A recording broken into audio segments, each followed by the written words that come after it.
புகழும் நாடு கோடமலை பொழியும் நாடு கோடமலை பொழியும் நாடு பொழிந்ததென்று வீசும் நாடு கோடமலை பொழியும் நாடு பொழிந்ததென்றழகு வீசும் நாடு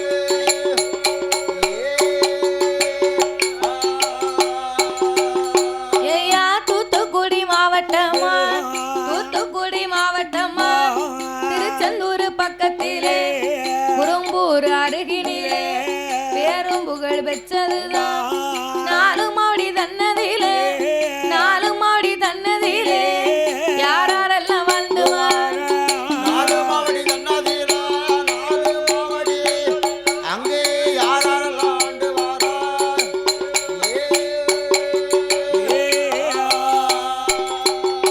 அது நாடு எல்லாம் பேர் விளங்கும் நாலு மாடி தன்னதிலே அண்ணன் தம்பி 7 பேர் பத்திரகாளி என்ற மக்கள் சப்தகன்னி பெற்ற மக்கள் சான்றோரா 7 பேர் அண்ணன் தம்பி 7 பேரும் அண்ணன் தம்பி 7 பேரும் ஆனந்தமா வாழ்ந்துவார் அண்ணன் தம்பி 7 பேரும் அண்ணன் தம்பி அவர்கள் ஆனந்தமா வாழ்ந்து வாரார்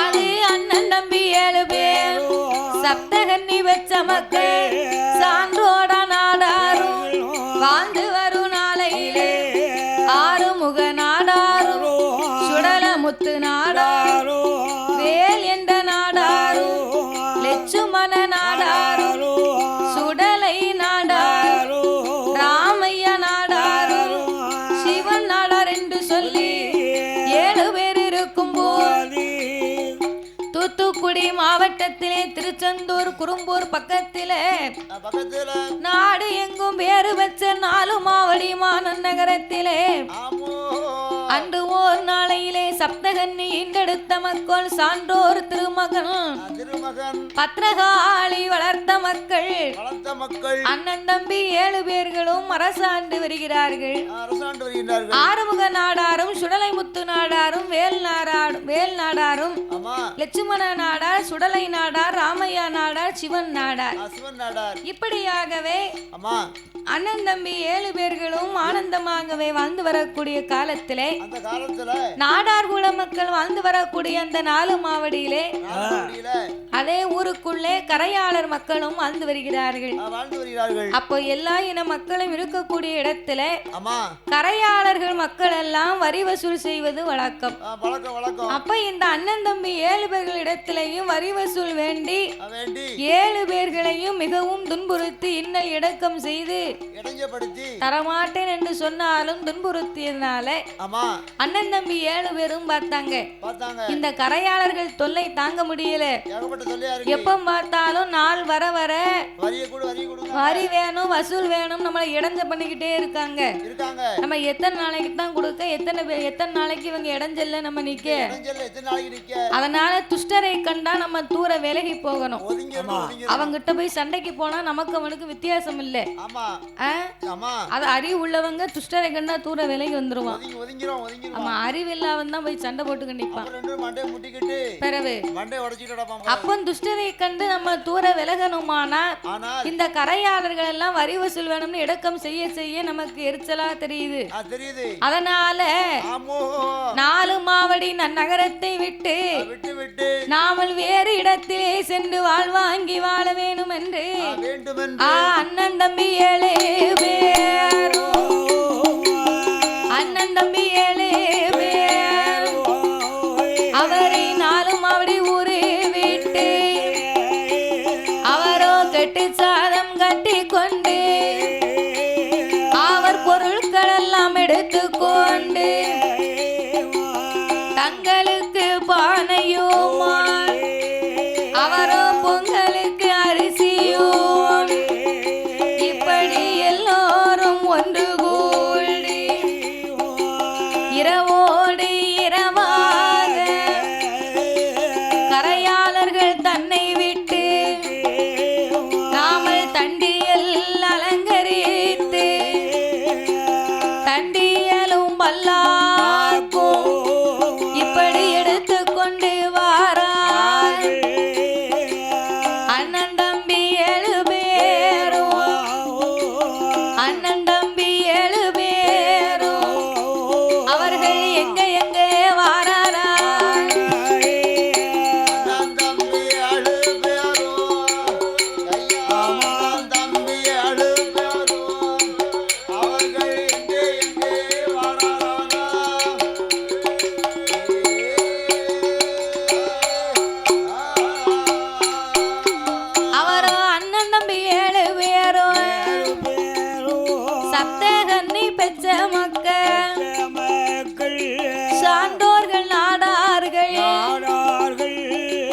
தண்டியலும் எடுத்துக்கொண்டு கட்டி சாதம் கட்டி கொண்டு தங்களுக்கு பொருட்களோடு அவரோ இரவோடு இரவாக மேல் திசை போக வேணும் போக வேணும் போக வேண்டும் மேன்மை வச்சு வாழ வேண்டும் மேன்மை வச்சு வாழ வேண்டும் போக வேணும் போக வேணும் மேன்மை பெற்று வாழ வேணும் நாம மேன்மை பெற்று வாழ வேண்டும்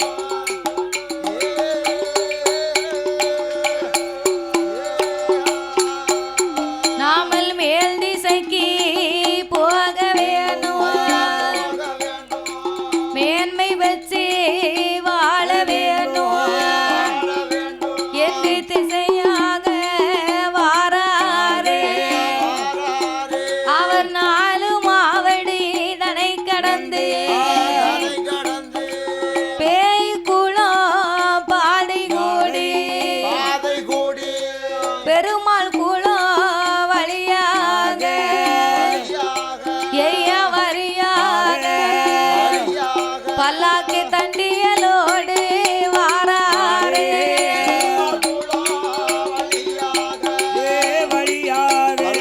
தண்டியலோடு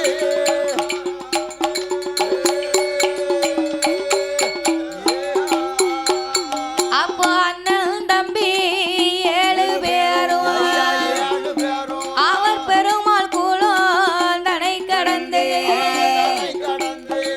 சேர குளம் வழியாக அதோ சிந்தாமணி பாதை கடந்து எங்க வாராரானா அவர் சிறிய அந்தூர் வழியாக அதோ பருத்தி பாடு தனை கடந்து ஐயா தனை கடந்து ஆனையப்ப புறமோ வருவாரா பாடு தன்னை கடந்து ஐயா தனை கடந்து அணையப்ப பிரமதற்கு வருவாராய்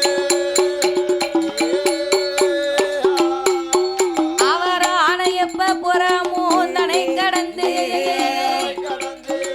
புதுக்குறிச்சி பாதையாக அவர் 7 பேரும் ஒன்று கூடி அது தாமரை செல்வி பாதை கூடி அது இட்டேரி வழியாக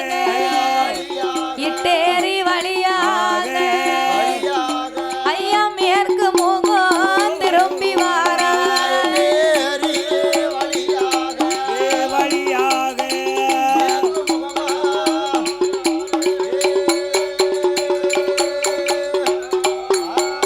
அவரும் இட்டேரி வழியாக அவர் அண்ணன் தம்பி 7 பேரும்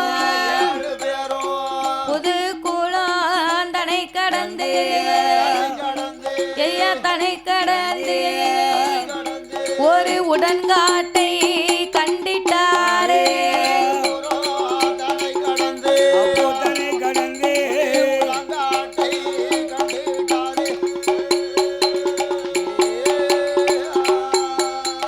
இப்படியாகவே ஒவ்வொரு வழியாக பேய் குளம் கடந்து சிறியந்தூர் பாதை கூடி புதுக்குறிச்சி தனை கடந்து மேற்கு முகமாக இட்டேரி வழியாக சில உடன்காட்டை கண்டார்கள் அண்ணன் தம்பி 7 பேரும் கண்டபோது புதுக்குளத்தை அடுத்து சில உடன்காட்டை கண்டவுடனே அதிலே ஒரு ஒத்தையடி பாதையாக கொங்குந்தான் பாறைக்கு வந்து சேர்ந்தார்கள் கொங்குந்தான் பாறைக்கு வந்து சேர்ந்து நீண்ட தூரமா நம்ம பயணமாகி வந்துட்டோம் சாயங்கால நேரம் ஆகிவிட போகுது அதனால நம்ம இன்னைக்கு இரவு தங்கிட்டு விடியா காலமா நம்ம போவோமே அப்படி என்று நடந்து வந்த களைப்பால அவரோ கட்டி சாதத்தை உழைக்க வேணும் உழைக்க வேணும் நாமல் பசியார வேணும் என்று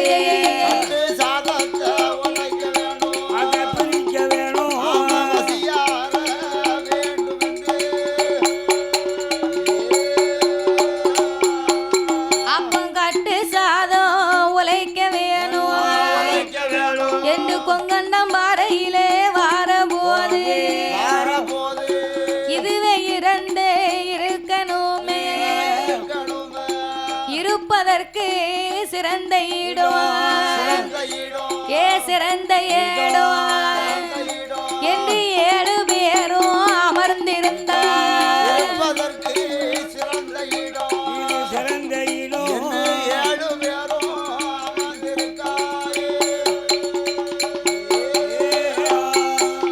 அப்பா அமர்ந்திருக்கும் வேளையில அந்த கொங்கந்தம்பாறைக்கு பக்கத்தில ஒரு 4 கிணறு இருக்க பாப்பாராம்.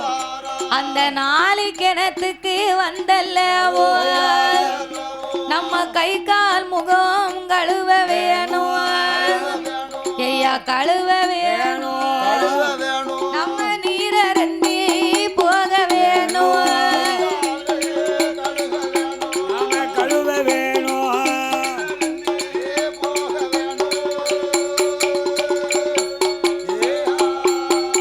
அப்போ கை காலும் கழுவுவாரா. இந்த அண்ணன் தம்பி 7 பேர்களும் ஒன்று கூடி இந்த கொங்கந்தாம் பாறையிலே அமர்ந்திருக்கும் போது பாறைக்கு பக்கத்துல அந்த ஊர்ல 4 கிணறு இருக்க கண்ட உடனே தண்ணி தாகம் பாத்தியா?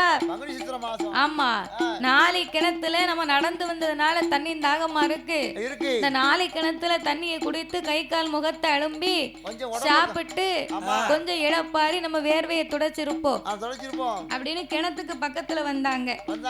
கிணத்துக்கு பக்கத்திலே வந்து கை கால் முகத்தை எல்லாம் அழும்பி விட்டு சோறு எடுத்து சாப்பிட்டு கொண்டிருந்த போது அந்த கிணத்துக்கு பக்கத்திலே ஒரு கோவிலும் இருக்க கண்டார்கள். அப்ப கோவில் இருக்க கண்டு அவங்க சாப்பிட்டுக்கிட்டு இருந்தாங்க. அப்ப சாப்பிட்டு கொண்டிருக்க அந்த கோயிலுக்கு பூஜை செய்யக்கூடிய பட்டர் ஆலயத்திற்கு பூஜை செய்ய வேண்டும் என்று கோயில் பற்று பொன்னாக்குடி பற்று வந்தார். அப்போ பொன்னாக்குடி பற்று வந்து என்ன ஏதுன்னு பார்க்க ஒரு ஆளும் இருக்காது, இன்னைக்கு ஆளா இருக்கு அப்படின்னு வந்து பார்த்தபோது இந்த 4 கிணத்திலே அவர்கள் தண்ணீரை கோதி கொட்டி கழுவி கை கால் அலம்பி இருப்பதை கண்டு என்னப்பா காரியம் செய்து விட்டீர்கள்? எந்த ஒரு உங்களுக்கு ஆலயத்திற்கு குருக்களுக்கு பூஜை செய்யக்கூடிய இந்த கிணத்து தண்ணீர் நீங்க கோதலாமா, கைய கால் அலம்பி அசுத்தமாக்கலாமா அப்படின்னு உடனே ஐயா இந்த மாதிரி விவரம் நாங்க மேல்நாடு சென்று கரையாளர்கள் வரி வசூல் எங்களுக்கு இடுக்கம் தாங்கல, மேல்நாடு சென்று மேன்மை வச்சு வாழணும்னு இங்க வந்தோம்.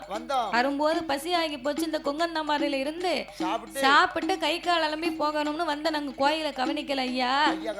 அதனால நாங்க கிணத்துல இந்த தண்ணி அலம்பி நாங்க சாப்பிட்டு விட்டு இருக்கிறோம் அப்படின்னு உடனே ஐயா பெரியவர்களே அண்ணன் தம்பி 7 பேர் இருக்கீங்களே, இந்த கிணத்துல நீங்க அசுத்தமாக்கி கை கால் அலம்பிய தண்ணியால இனிமே குருக்களுக்கான கோயில் இது.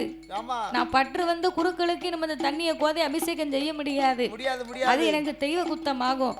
அதனால என்னால இனி இந்த ஆலயத்தை நான் பேணி பாதுகாக்க மாட்டேன், பூஜைகளும் செய்ய மாட்டேன். அப்படி என்ற அண்ணன் தம்பி 7 பேர்களே நீங்க எல்லோரும் ஒன்று கூடி இனி இந்த ஆலயத்திற்கு என்ன உண்டோ பூஜையோ அபிஷேகமோ இனி உங்க பொறுப்பு, எனக்கு தெரியாதென்று பொன்னாக்குடி பற்று சொல்ல அன்னையில இருந்து அண்ணன் தம்பி 7 பேருக்கு ஒரு சந்தோஷம். சரி பரவாயில்ல, நம்ம செய்வதா இருந்தாலும் தெய்வத்துக்கு தானே ஒரு பணிவிட, தெய்வமே நம்ம கிட்ட துணையா வந்திருக்கு. அப்படி என்ற ஆனந்த சந்தோஷப்பட்டு அண்ணன் தம்பி 7 பேரு சப்தகன்னி ஈண்டெடுத்த மக்கள் அன்றைய நாள் முதலா நாள் முதலா குறுக்கு பூஜை செய்து வாராரே.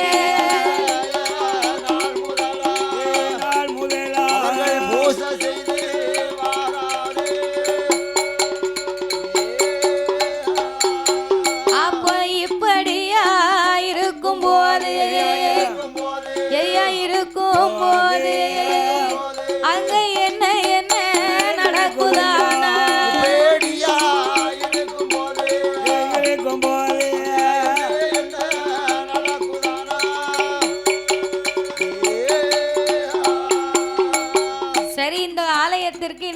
பொறுப்பா வைத்து அண்ணன் தம்பி 7 பேரும் பணிவிடை செய்து இந்த குருக்களுக்கு நம்ம பூஜைகளை செய்து வருவோம். தெய்வத்துக்கு பணிவிடை செய்வது பெரிய சந்தோஷம் தானே, புண்ணியம் தானே அப்படின்னு சொல்லி அண்ணன் தம்பி 7 பேர்களுமா சேர்ந்து குருக்களுக்காகவே பூஜை செய்து வருகிறார்கள்.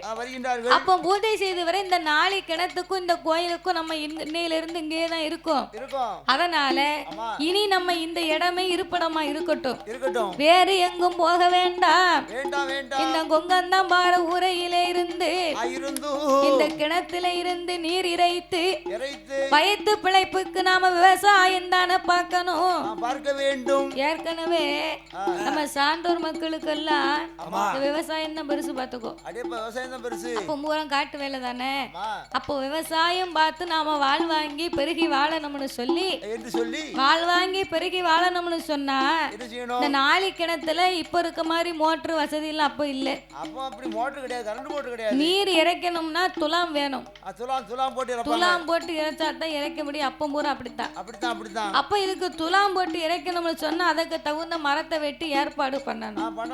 அப்படி என்று சொல்லி அண்ணன் தம்பி 7 பேர்களுமாக ஒன்று கூடி அதற்கு தகுந்த ஆட்களை சேகரித்து நாமல் மரம் வெட்டி கொண்டு வந்து துலாம் செய்து தண்ணீர் இறைத்து விவசாயம் பார்க்க வேண்டும் என்று அந்த கொங்கந்தாம்பார நாளை கிணத்திலே இருந்து அவர் அண்ணன் தம்பி 7 பேரும் நம்ம வனத்துக்கு தான் போக வேணும். மரத்தை வெட்டி சாய்க்க வேணும், சாய்க்க வேணும் என்று எங்க வாராரா சாய்க்க வேணும்.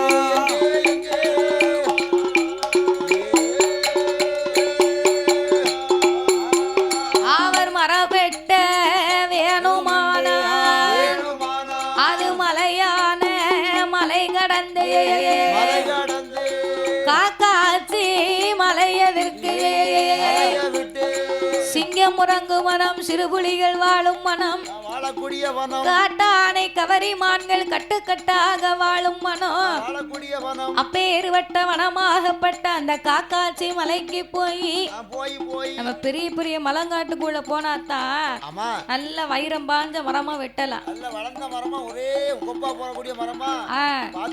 அப்படின்னு சொல்லி கோடாலிக்காரர்களும் ஆசாரிகளையும் அழைத்து கொண்டு பொங்கலுக்கு பானையும் பூசைக்கு பொருட்களும் எடுத்துக்கொண்டு அதற்கு தகுந்த ஆட்களை சேகரித்து கோடாலிக்காரர்களும் வெட்டுக்காரர்கள் ஆசாரிகளையும் அழைத்து கொண்டு அவர் எங்க வாராரானா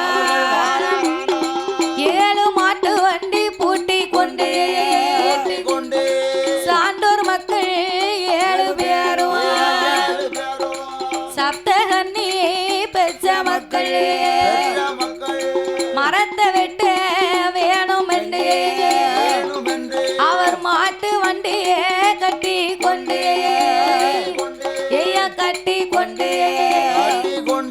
காக்காச்சி மலைக்கு வாராரு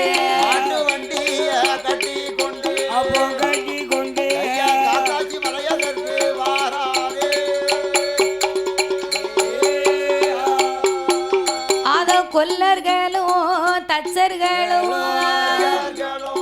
கோடாலிக்காரர்களும் காக்காச்சி மலையிலே வந்து காட்டுக்குள்ளே அதற்கு தகுந்த மரங்களையே சேகரிக்க வேணும் என்று காக்காச்சி மலையில சுத்தி முத்து 4 திசையிலையும் பார்த்தாங்க. ஓடி ஆளுமா பார்த்து அழகான ஒரு மரத்தை கண்டார்கள். அந்த மரத்தை கண்டு நாமல் வெட்ட வேணும் என்று அது எப்பேற்பட்ட மரம் தெரியுமா? ஓங்கி மெல்ல வளர்ந்த மரம், அது ஒரு பிடி உயர்ந்த மரம், நாணல் கோணல் இல்லாத இல்லாத